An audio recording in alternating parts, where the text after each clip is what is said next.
Welcome, welcome everybody to this video.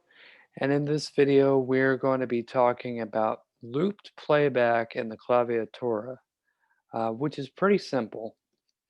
All you have to do is you have to bring up your Claviatura app,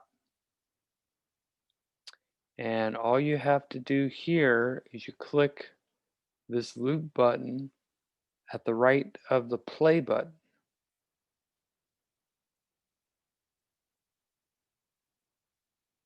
and you go like this. So you make sure it's checked, and then what you do is you go ahead and you press play.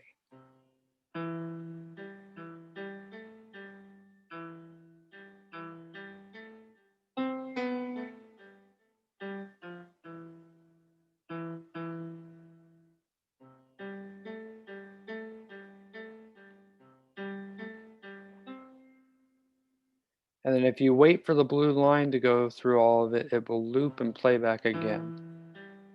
Here you go.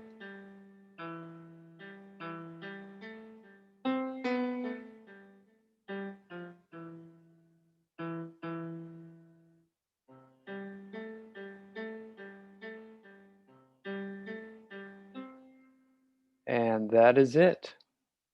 So if you have any questions on loop playback, please feel free to drop them in the Q&A and I'll see you in the next one.